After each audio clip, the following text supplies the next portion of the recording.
Hey y'all, Adam-Mayfield here. You're listening to Pam and Dawn. Hello and welcome to the special edition of Christmas MuVies Spotlight. I'm your host, Dawn Mack, and I'm here with my friend and colleague and co-host, Pam. How are you doing, Pam? I'm doing great. How are you doing today, Dawn? I'm all stopped up again. What is with me? I don't get it. I thought I was getting better a couple of days ago, and now I don't know if I'm relapsing or what's going on. But if I sound very nasally, that's why. I don't. My voice doesn't well today. Do I sound okay? I hear it, but that's what you get for cleaning your house. To get rid of the germs, now you've made more germs for yourself. I guess. I know. Well, you got to take the good with the bad when you're trying to disinfect and clean from being sick. But anyway, moving on from that, I know people don't want to hear about my illness. Holiday season, we got to be cheerful. But we are very excited to come to you today. We've got a great interview lined up, and oh my, I don't think Pam and I could say enough great things about our guest and the interview in itself. We had the privilege recently to welcome the incredibly talented Adam-Mayfield to our show, and it was so much fun chatting with him. He was an absolute blast, which you will find out very shortly.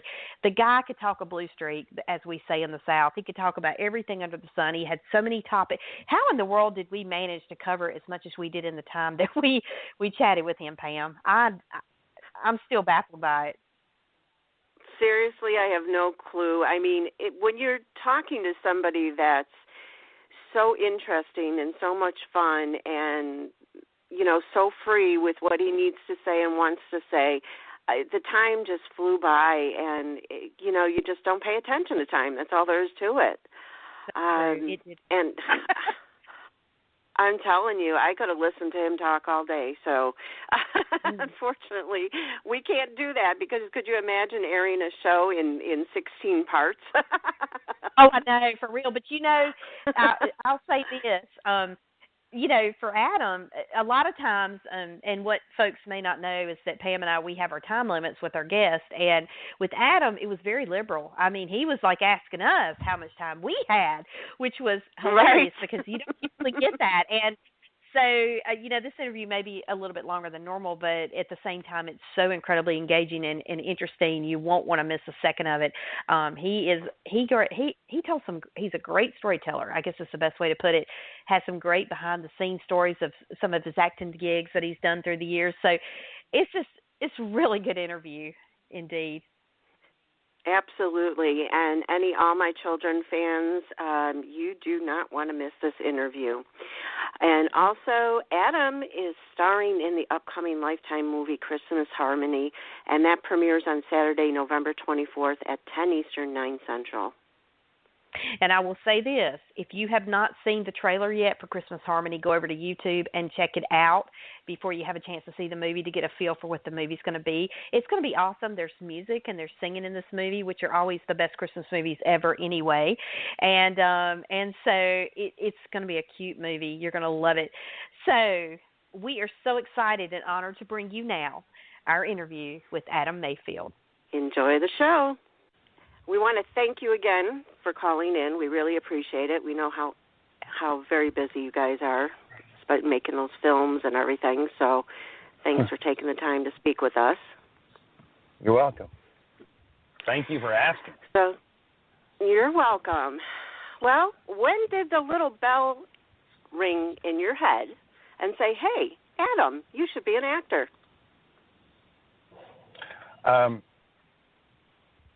I would say that little bell came in the form of my mother, who said those exact words, I would say as early as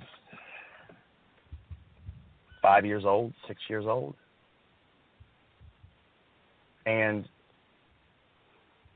it's a funny story, parts of it anyway.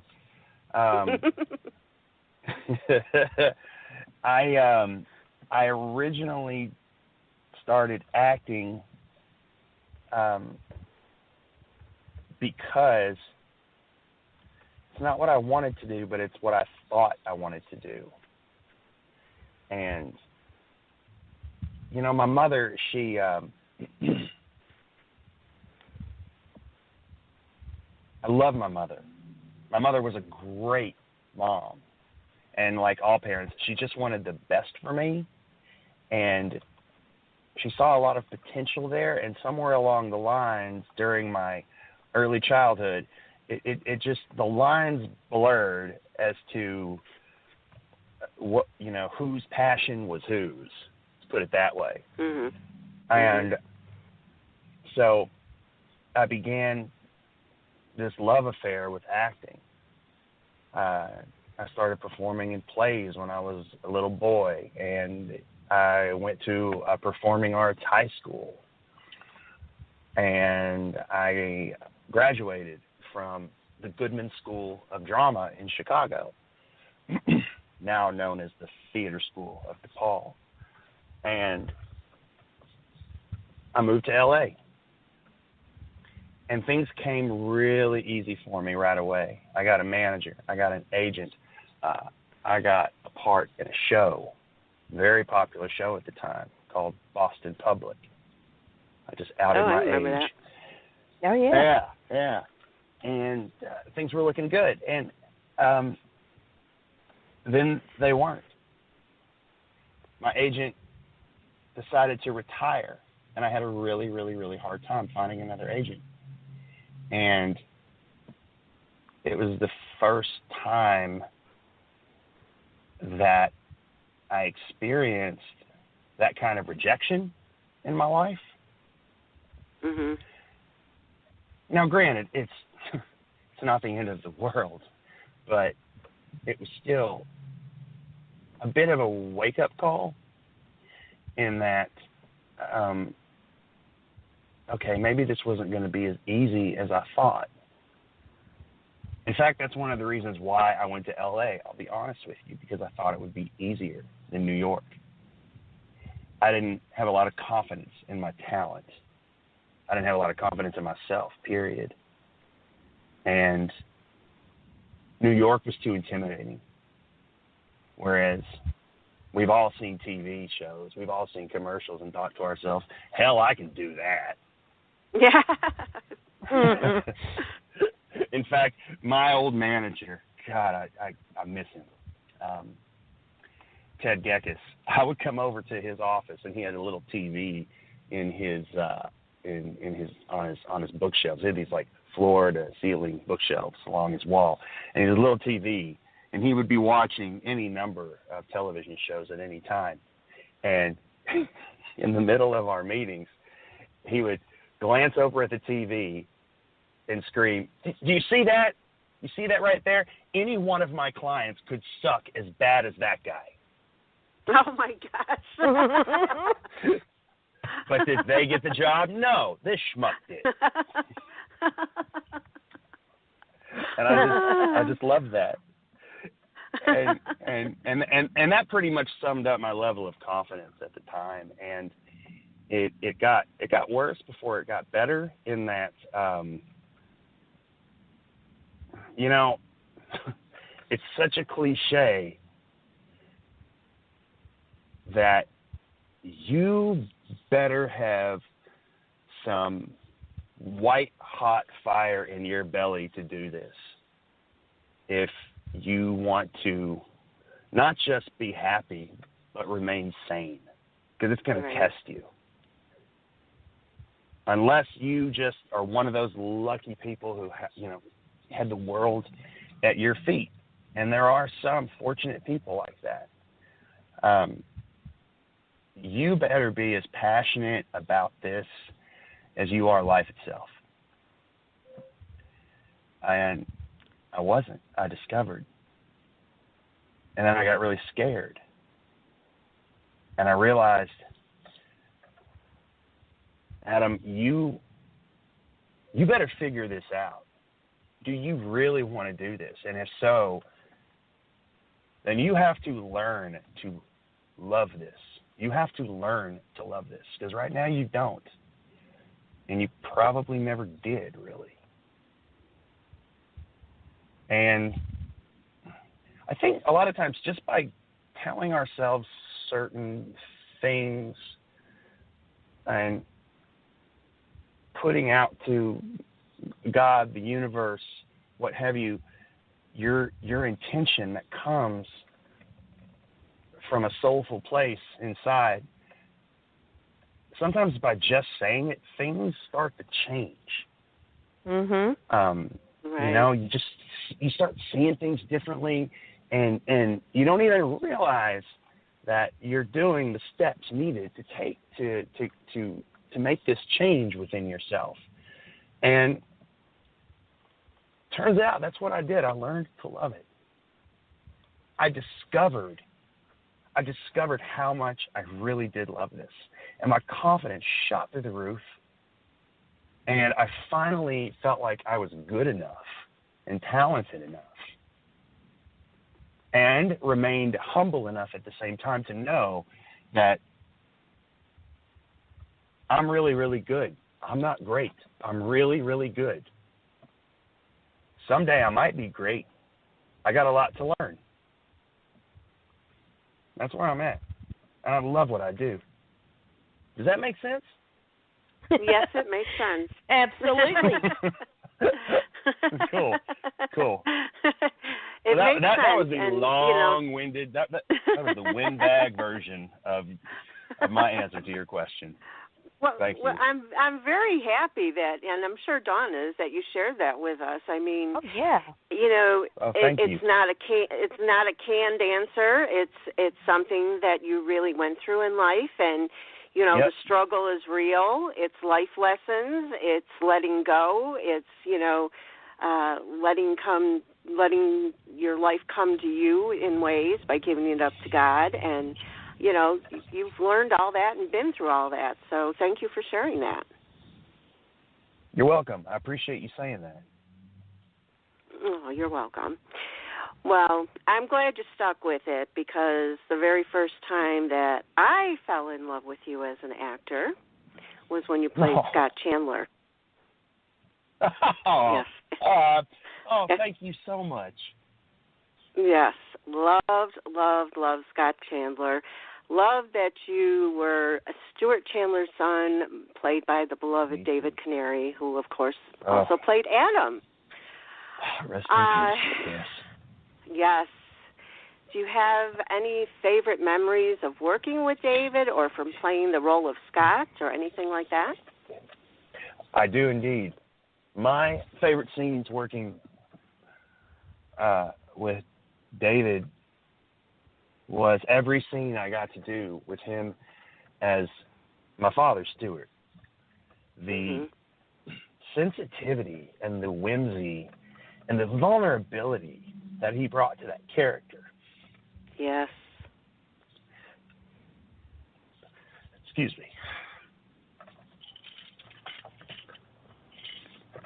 I love that guy, you know, and it was some of the I suppose the sweetest work I've ever done.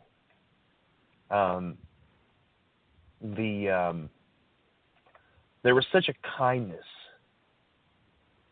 to that character, and every time I saw that we were going to have a scene in the script, I really looked forward to it. The lines came so easy, and you know, he felt like the father I never had.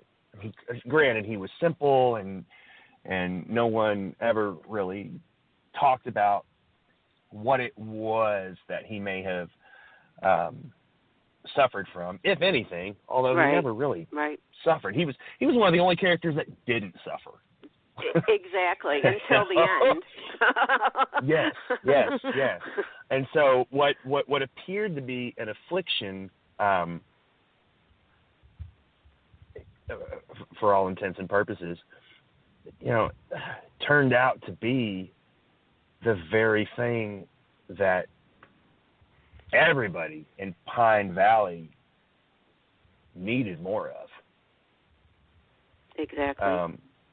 And I always found that ironic.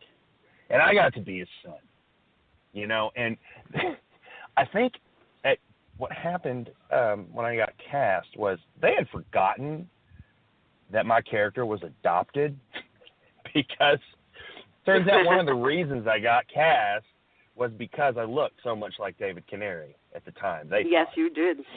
Yes. Yeah. And I will take that as a compliment to my grave. Yeah. He, to be compared to that man in any capacity is a compliment. But he, and I remember, after doing my homework and what have you, I never said anything to the casting director or even the executive producer about how, well, he's adopted, right? So what does it matter?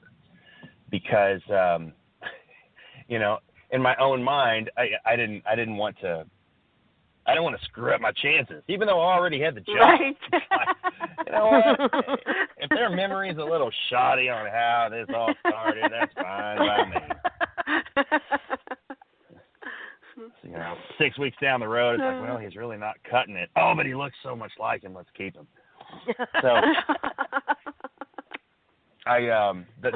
those were my favorite moments, and they were over all too soon. And quite frankly, I feel like it was some of my best early work on that show because just I that kind of kindness resonates with me so much. Mhm.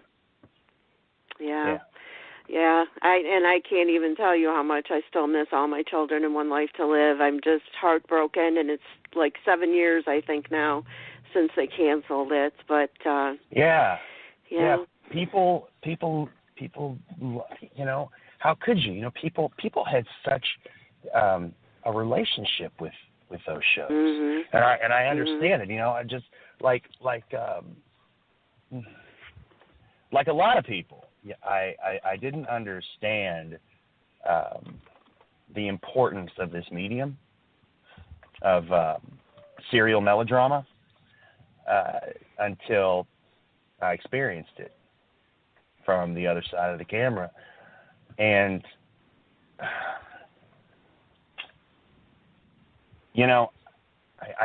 got real protective of my character. When they started to try to make him a bad boy, I fought against it. There's enough bad boys in Pine Valley. Yeah, whether you agree with me or not, there's enough of that in Pine Valley. Stewart's gone. You just you can't. No, don't do this. It's a bad idea. And they had me fall in love with Annie and marry her. I never agreed with that. I didn't like it. And it's probably one of the reasons why, maybe that they let me go when they did, because and I understand, it's my job to do what they tell me to do. It's my job to love and embrace whatever is on those pages. And it was a good lesson for me, to find the balance of loving your character, even if you don't agree with some of the words on the page. Exactly. Yeah. Exactly. I mean, I'm sure there's more than one actor in their lifetime of playing whatever roles they played that didn't like exactly what was on the paper. Of course. But, again, it's your job. And there are going to be good and there's going to be bad. Yes, for sure. Sometimes it's all good. Sometimes it's gravy, baby. Sometimes it ain't. Well, you have had starring roles in such iconic television series like NCIS, Walker, Texas Ranger, The Client Correct. List, to name a few. And yes. Share with us about your very first professional acting gig and what you have learned the most throughout your career. Oh, okay. You got a minute? As you can tell, I'm not short on words. I will try to be brief. Adam brief, that is. Let's see. The first professional job I had was Walker, Texas Ranger. That was the first pro gig I had. That's what Taft-Hartley means, which means your opportunity to become union, because it was a union show. Even though I didn't join the union for many, many years, it was my foot in the door on a lot of things. It was my first pro gig. It allowed me to be what's the word I'm looking for? Eligible, and what a cool gig to have as your first professional experience. I mean, I was probably, what was I, 20? No, God no. I just graduated, so I was like 18, 19 years old when I got that gig. I'll never forget my character's name, Cully Lansford, who was a star running back on the high school football team. And there was this. Turns out there was this like evil gambling ring, this underground gambling ring that consisted of high school football. And so I got caught up in the gambling. I got blackmailed. I had to throw a game. And, of course, Walker and Clarence Gilliard, I remember the name of the actor. I forget the name of the character, Walker's sidekick, just happened to be in this little town coaching the football team. I just loved how they wrote those coincidences. They cracked me up. And of course, Walker saves the day. They confront me, tell us the truth, son. I break down. And then the last scene of the movie is me having the freedom finally to win a game, because I kept having to throw the games because I was blackmailed and so forth. So they had this one shot of me catching the football for the winning touchdown. But I even practiced this. I would like throw the ball in my hotel room and run to the other side of the room and try and catch it. Now, granted, the room is only like 15 feet long. Maybe. Yeah. So that proved. But still, that's pretty good if you can do that. No, I can't.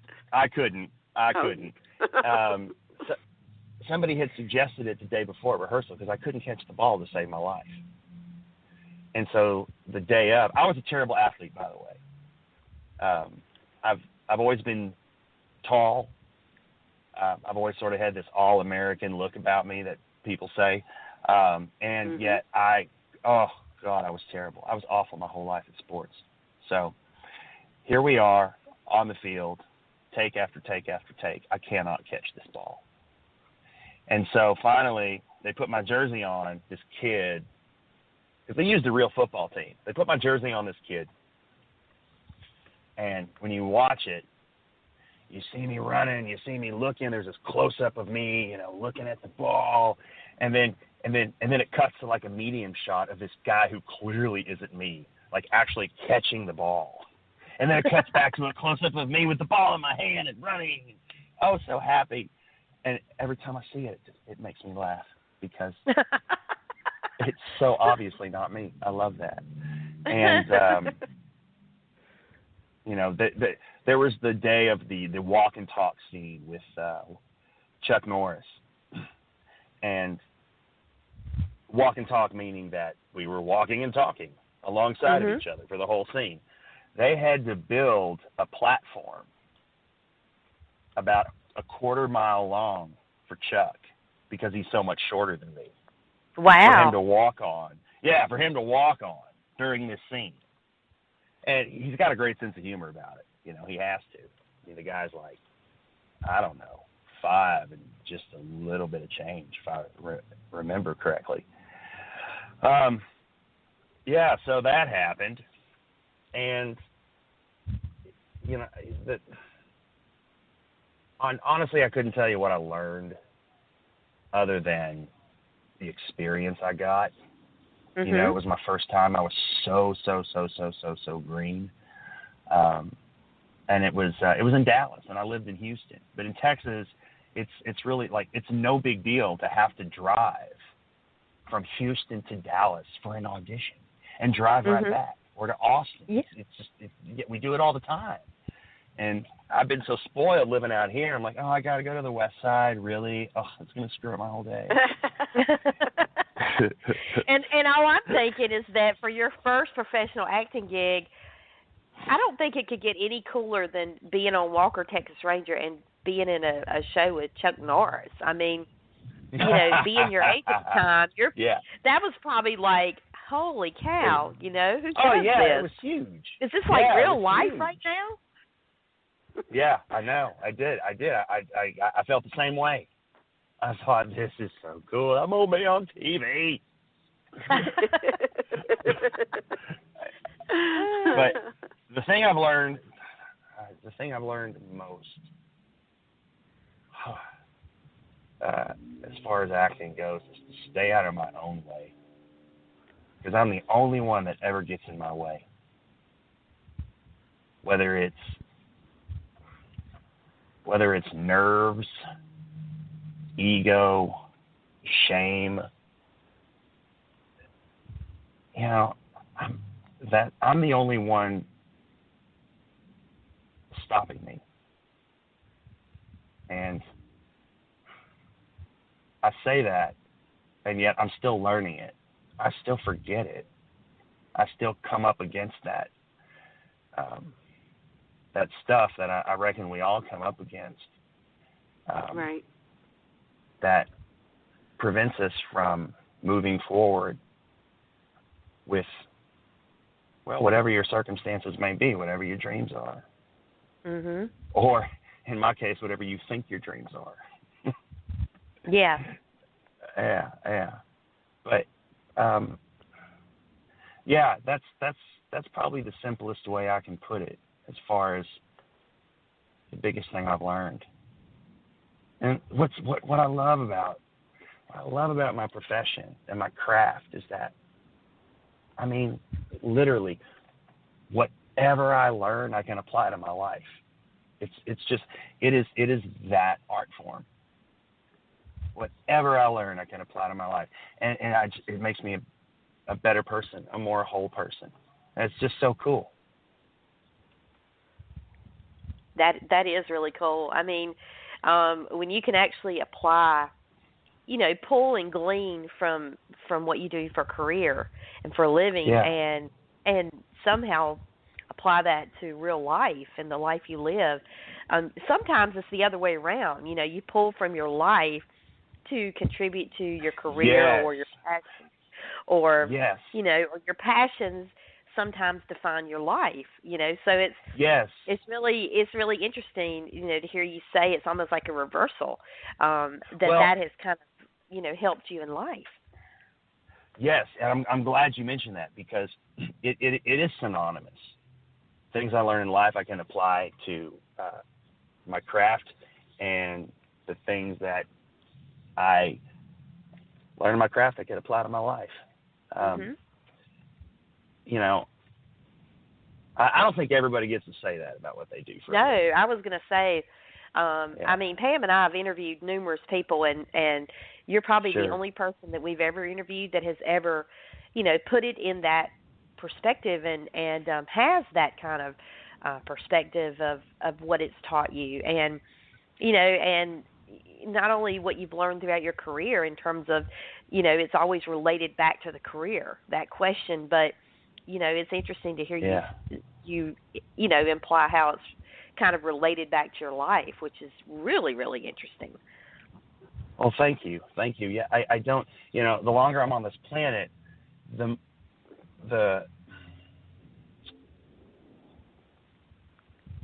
harder it is for me to understand how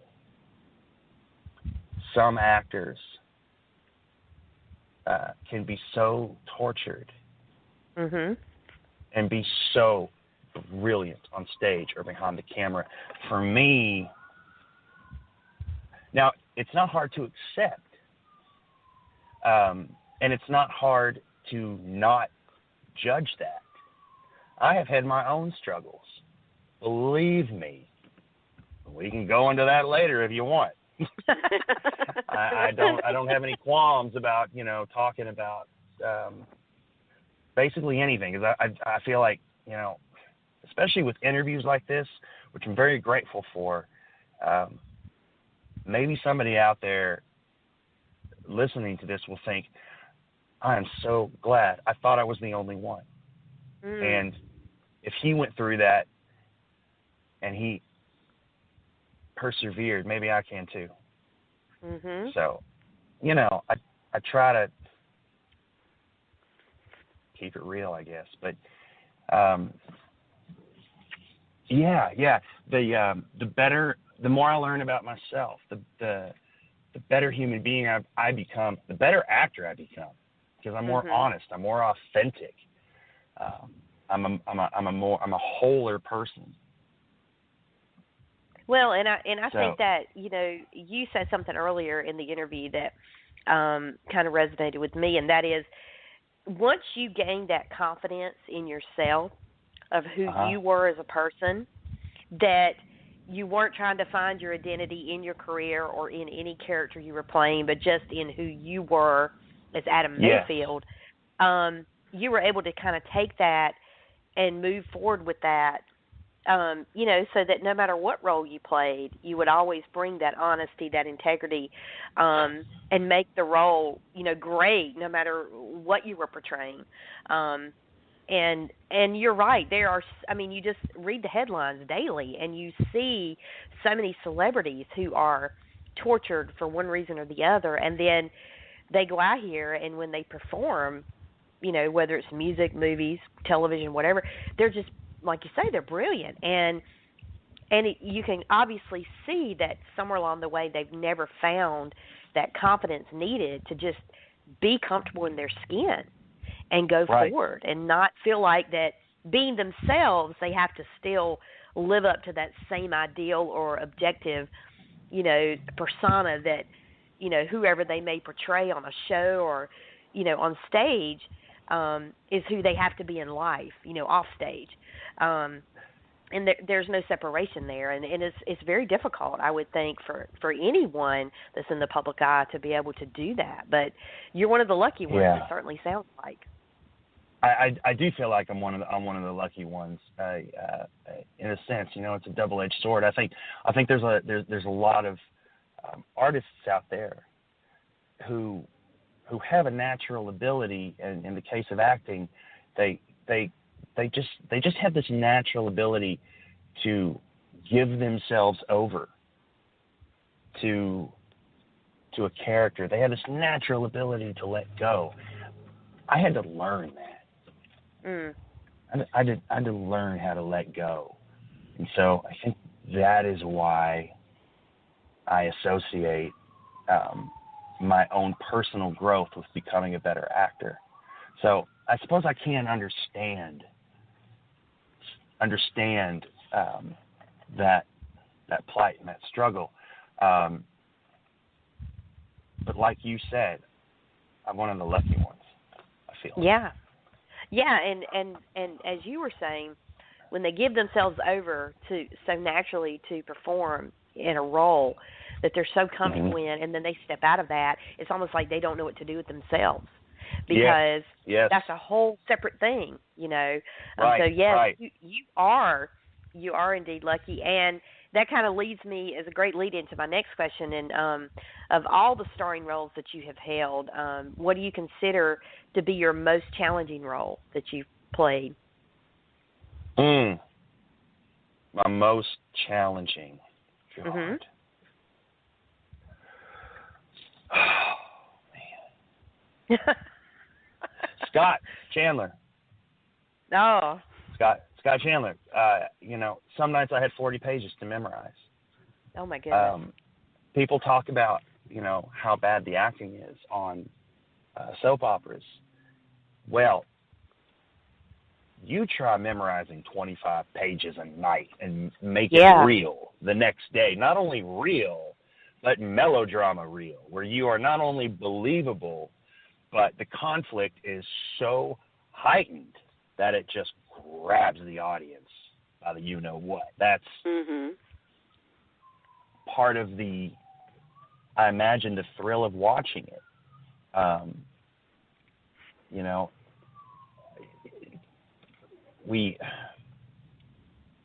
it was a lot of work. It was so much work some days.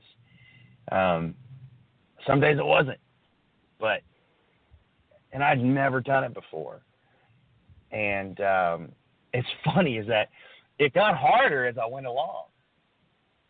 I showed up all easy breezy, and the longer I was there, the more I began to question how much deeper can I go with this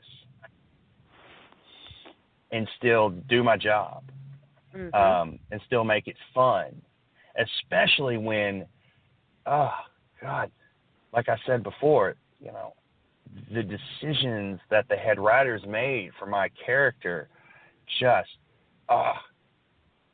went against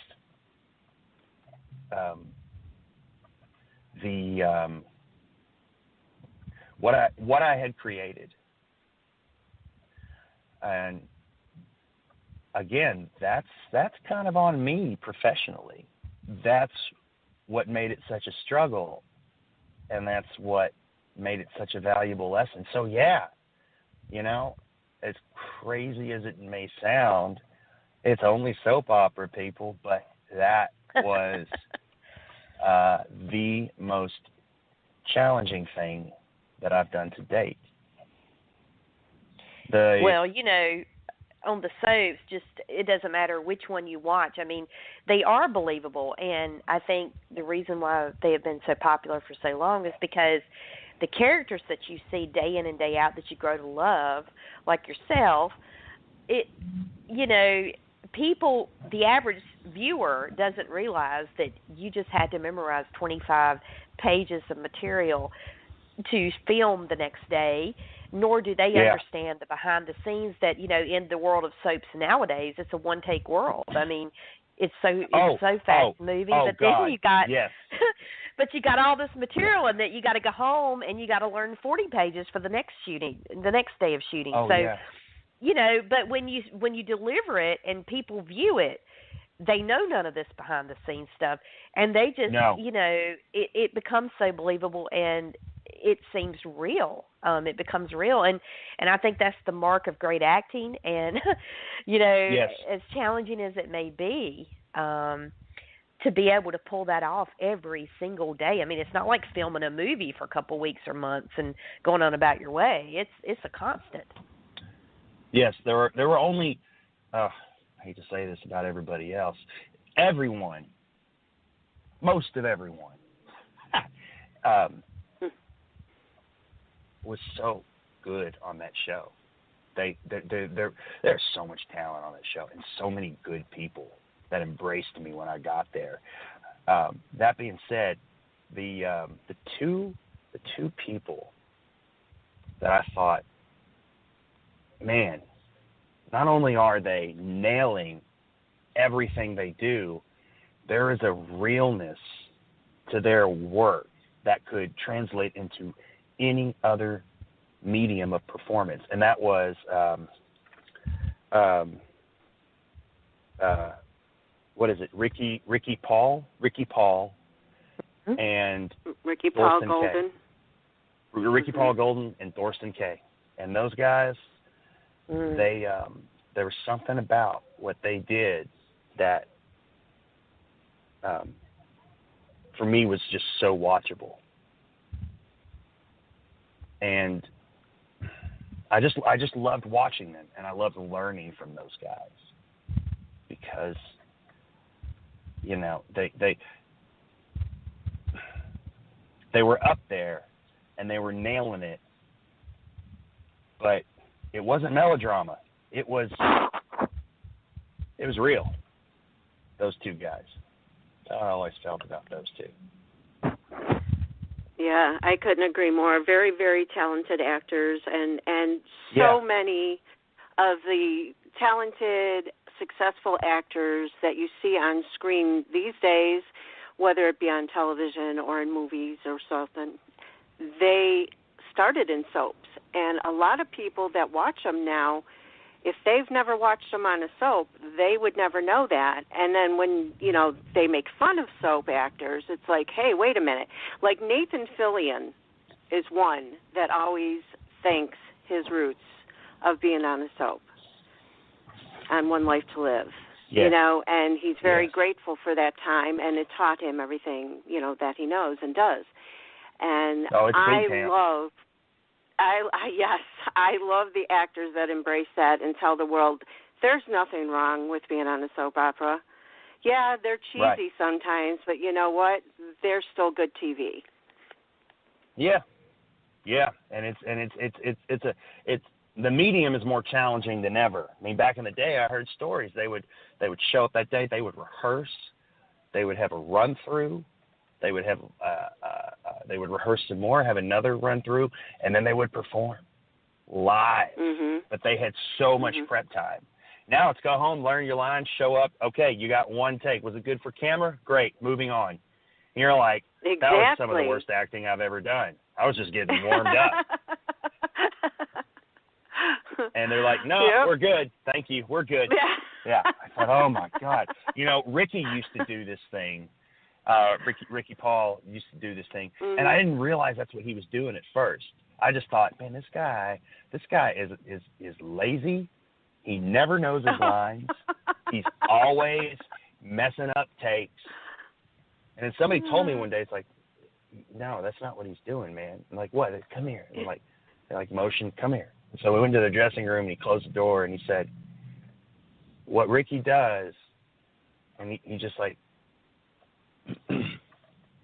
Ricky, if he doesn't like the take, if the take starts off, because a lot of us as actors, we know it's like, we know this take is going to be lousy 5 seconds into it. We just feel it. Mm-hmm.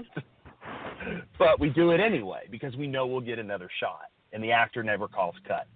It's just an old saying. And it's part of the professionalism of it all. When Ricky would get that sense, he would deliberately screw up a line. So they would have to cut. So he was smart guy. Yeah, that's why Ricky always looks good. Ricky always looks good. 'Cause it ain't over till Ricky says it is. And I thought, hey, you know what? And I don't think they ever, even if they did know what they were doing, what are they going to say? There's nothing they can do. He's Ricky Paul. Right. He's got a huge fan base. He's not going anywhere. So whether they were just shining him on or they. Oh, go ahead. Whether they were just shining him on or they never caught on, nobody knows. But I thought it was brilliant. Well, what I think is even more brilliant is the fact that not only did he have also gazillion pages of material to learn for the next day of shooting, but also could deliberately mess up a line that he knew if the scene was not going to go well and still remember the correct line to say when the time came. That's brilliant. Yeah. Yeah.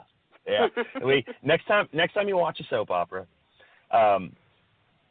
look around the room for corners of white pages. They are counting down in 5, 4, 3. We still have our scripts in our hands going, oh my gosh. 2, 1. And then, boom, we shove them under those pillows or those cushions or in that drawer as fast as we can. And it's go time. Right up to the last second. So a lot of times you'll see little corners of white pages or yellow pages that's or blue what I'm pages.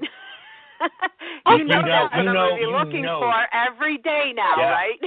I know. I love when you're saying this, I'm thinking about every scene that we've seen. Like, for example, I just saw something similar to what you're saying on Bold and the Beautiful the other day, and they were I forget who it was, but someone was sitting behind a desk, and there was like papers all on the desk. So now I'm sitting here going, I wonder whose script that was. Right? Yep. Oh, it is. Oh, it absolutely is. It absolutely is. Anytime there's ever doctors with clipboards, and they're like, well, it looks here to be, they got their script right on. They got their script. when we're like, you know, Scott Chandler was a businessman at his desk. You think I was looking at spreadsheets? Hell no. That was one less scene I had to memorize for that day is all. Oh, my gosh. Yeah. That is so cool. In their scenes, because you know what's up on that screen. They never show you like the screen itself. It's always the back side of the computer with the big Apple logo. Now we know. Yeah. Oh yeah. Now absolutely. We know. For sure. Yep. Yep. Well, thank you for that, because I still watch all 4 soaps, and I'll be watching very intently now. You're welcome. Oh my gosh. Yeah. Well, let me also say I loved your crazy role on Days of Our Lives as Ted Carpenter, and thank you. Kind of I enjoyed that. You're welcome. I mean, I guess it's fun to play somebody that you're not, like you would never be, you know. Right. And that's what makes acting fun, because you can play so many different types of roles and characters. So, and speaking of which, you just recently played another fun role, and it was in The Curious Creations of Christine McConnell on Netflix. Now say that fast 5 times. Tell me about it. I've never had so much fun with a character. I've never had so much fun. It was so great. I'm glad you liked it. It's like nothing we've ever seen before. It's something new. It's something different, and it's quirky, and it's hilarious, and it's got heart. And I got to be a part of it. And hopefully, I will continue to get to be a part of it if they decide to pick it up. And I hope they do. Because I have a special question for you.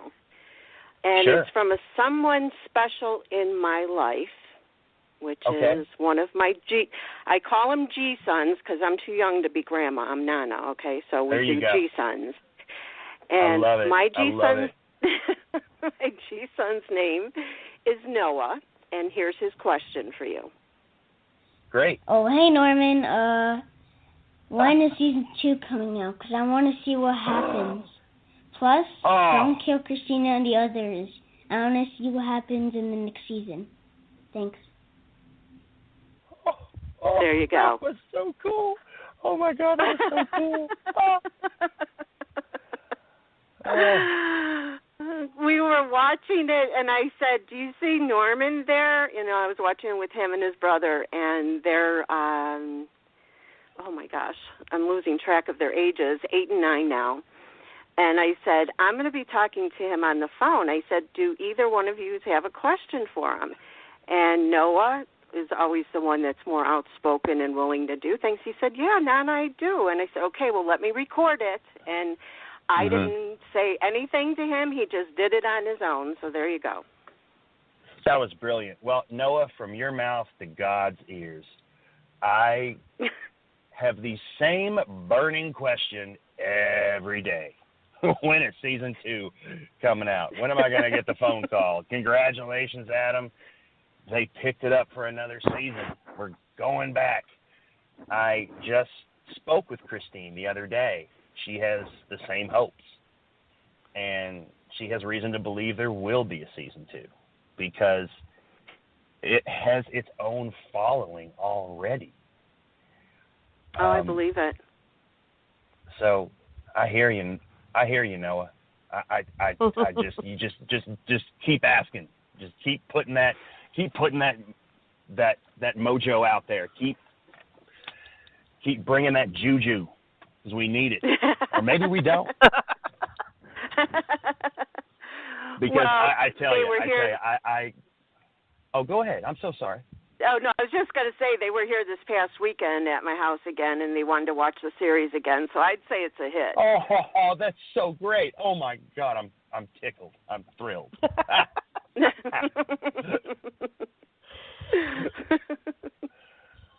Yeah. So, time will tell. Well, when we first started watching it, I was a little bit confused because Christine would be talking to the audience while making her creations, and my G-sons kept asking, who is she talking to?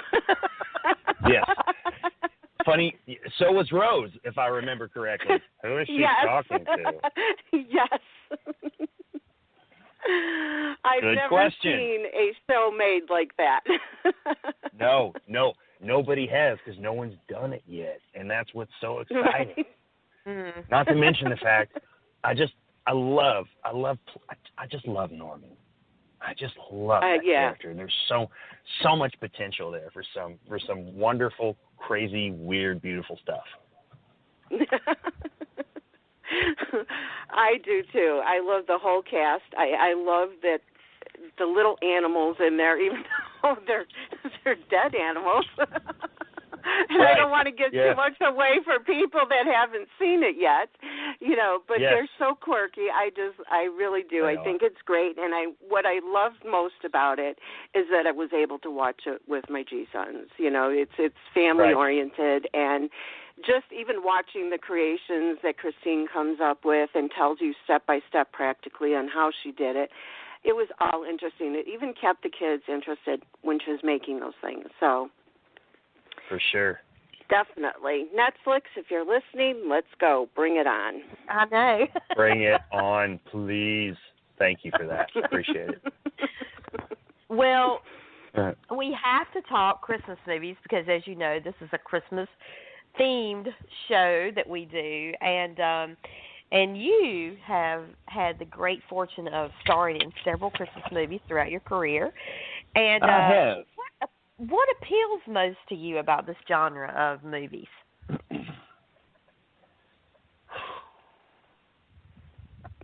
That's a good question. What appeals most to me about this genre of movies? What it does for the audience. More times than not, more than any other thing I've done, I'll get stopped and people they'll just glow. Their face lights up when they talk about what these Christmas movies mean to them and how they know how formulaic they are. They know it's coming, and they don't care. They're still balling by the end.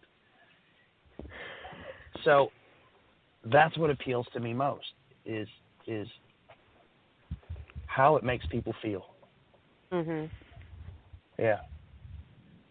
And as a piggyback to that, how does it make you feel when you know you get to be a part of something that has that kind of an impact on people? Grateful. It makes me feel grateful. It makes me feel it gives my life that much more meaning. And that's a beautiful answer, by the way. Thanks. Yeah, I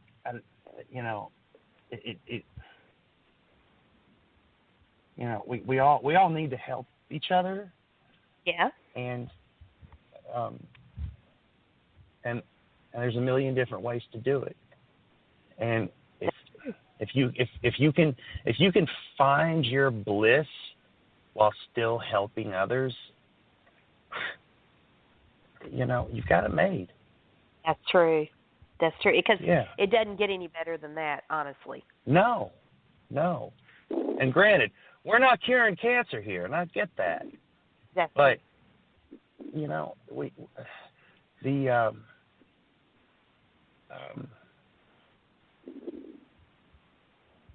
I guess it's the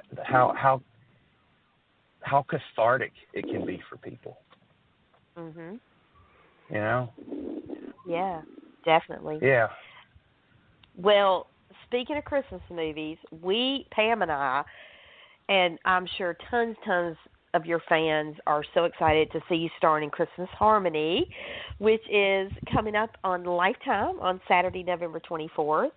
And Correct. what can you share with us about your character and the movie without giving too much away? Okay. Luke is a guy's guy, all right? Luke is a man's man.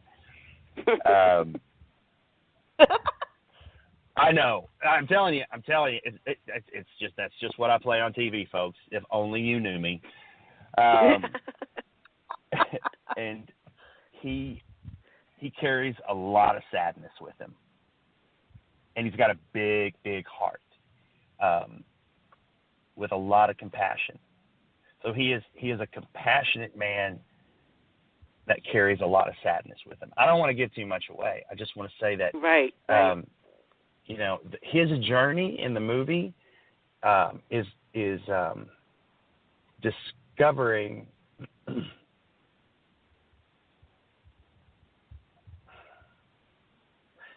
how much of that sadness is of his own doing, and getting unstuck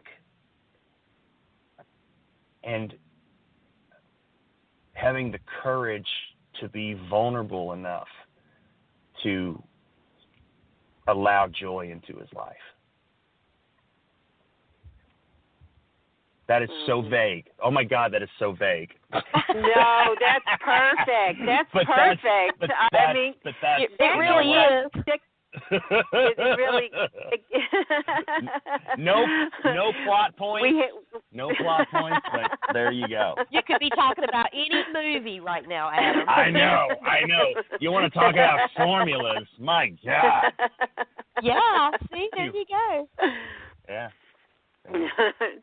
No, we're still looking forward to seeing it. I mean, it's a Christmas movie. Dawn and I do not miss Christmas movies, so there you go. Fantastic. It is a great film. It really is. I am so proud of it. Aw, that's wonderful. Well, you're in a movie that's coming out next year, and I don't know if you can talk about that vaguely, called Ford versus Ferrari with Christian Bale and Matt Damon. Yes. Are you able to tell us vaguely what that's about? Honestly, I do recall signing a confidentiality agreement.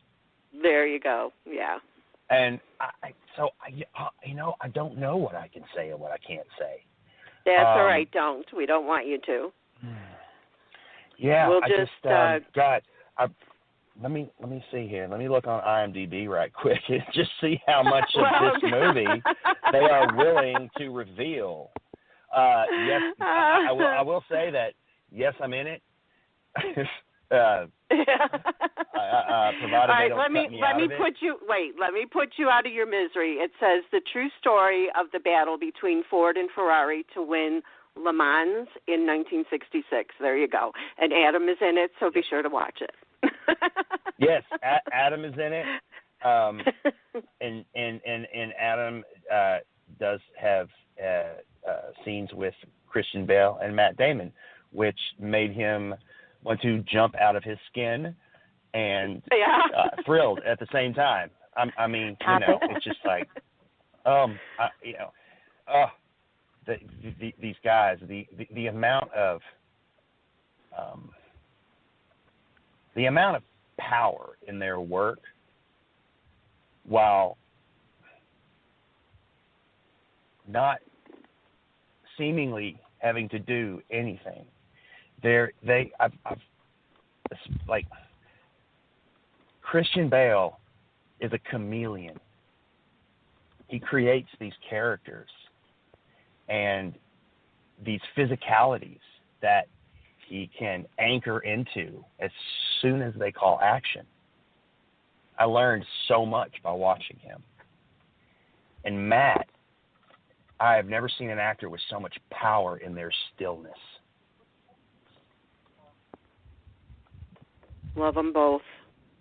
I can see, being so excited and yet not afraid but nervous to play with them. Yeah, it was. It was just, I had so much fun. Sure. But yeah, before we move into the lightning round, I wanted to say one thing. When Pam was reading the description about your movie that's coming out next year, it sounds like this is it based on a true story, by the way? Yes, it is. It is based on a true story. So what is this lightning round you speak of? Well, let me tell you, this lightning round is all Christmas related, and we'll ask you 5 questions, and you just answer whatever comes to mind. Will do. It's fun and entertaining, let's just say.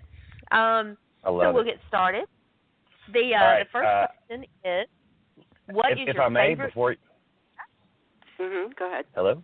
If I may, before you start, when you tell me to answer with the first thing that comes to my mind, be prepared, because that is exactly what I will probably do. Well, that will make it all the more fun. So there you go. Great. Okay. I'm sorry to interrupt. Go ahead. There are no wrong answers, and there's no time limit. So take it for what it is, and run with it. Fantastic. Yes. All right. So the first question is, what is your favorite Christmas tradition? Favorite Christmas tradition is Chevy Chase. That would be, let's see, translated into English. Christmas Vacation, watching National Lampoon's Christmas Vacation, and How the Grinch Stole Christmas, the original, with my brother. Very cool. Very cool. That's the first one that came to mind. Another Christmas tradition, which is new, is spending it with my wife and her family. Aww. They are 16 strong. Actually, 17 with the new addition. No, 19, because 2 of them got married. And yeah, she is the love of my life, and I've never seen a family get along as well as they do. Anyway, I digress. Go ahead. Question 2. All right. Question 2 is, what is your favorite Christmas song? Oh, God, I know. Who sings it though? I can hum a few bars. Merry Christmas to the family. That's exactly what it's called. Is it really? It's Merry Christmas from the Family. Yes, that's what it's called. And it's do you know the one I'm talking about? The one by Montgomery Gentry, yes. Yes. To answer your question, Robert Earl Keen did that song originally. Yes, from the Robert Family. Earl Keen. And Montgomery Gentry covered it some years later. So okay, I'm thinking of Robert Earl Keen's version. And it's actually called Merry Christmas to the Family. Oh, that's great. Oh, I did it. Merry Christmas to the Family, and Robert Earl Keen recorded it in 1994. And so there you go. There's your little bit of trivia for you. Thank you for that. Sounds like I'm not the only one who's a fan. Cool. Well, I've always thought that was the coolest song. I mean, it's so, everything about it is just so wrong. I mean, the whole lyrics are just hilarious. But it's so wonderfully inappropriate. It's like, I mean, the first line of the song is Mom got drunk and Dad got drunk at our Christmas party. You kind of know that you're in for a ride with that song for sure. Yeah, you do, and it just makes me feel like I'm at home. Go ahead. Well, we've all got that one song, right? Yeah, we do. Question. You may have answered in the first question, but I'm going to ask you anyway. What is your favorite Christmas movie? Oh, gosh. Favorite Christmas movie. You know what? I got to say, probably the best all-around Christmas movie that I have ever seen is, no, not that one. I know what it is. The Snowman. Okay. Remember the cartoon? Yeah. The Snowman? Yeah. Frosty the Snowman? No. No? It's just called the Snow. No, it's a silent animated short that's been around for years and years and years, at least 20, maybe 30 years, and it's just called The Snowman, and it's beautiful. Oh. Mm-hmm. I don't think I've seen that one. I'll have to, yeah, definitely. I know. Second favorite. Was that a book, too? It was. It was a book. It was a children's book, yes. And then it was turned into the movie. Yeah, I believe they did make a movie out of it. Like a live-action movie or the animated film I'm talking about? Yeah, I'm familiar with that. I've not seen the animated, but I have seen the book. So, cool. So that's so cool. Well, thank you for sharing that. Yeah. All right. You betcha. Next is hot toddy or hot chocolate? Hot chocolate. I don't drink. That was easy. That's a good choice. I don't have a choice. Last but not least, white lights or colored lights? White lights. White lights all the way. White lights all the way. Yep. They're just. Oh, colored lights have their place when it's supposed to be tacky. You know what I mean? Yeah. Like in a Robert Earl Keen Christmas video, colored lights all the way. But in a Robert Earl Keen video where the colored lights are strung, outlining the whole outside of the mobile home. That's right. There you go. Yeah. And all the cars, you know, and then you got Cousin Eddie from Christmas Vacation who rolls up in the RV, you know. Oh, God. Could you imagine? No, I mean, he would be such a for that for that song and video. But in any event, yes. But now I do, you know, I love white lights because they're just so, when you decorate the tree and you turn every light off but the tree, and it's white lights and that elegance and the glow. It's just so peaceful and serene, you know, and seeing them on houses and around looking at lights. And but you're right, colored lights have their place if it's not overkill. Right. But I love them.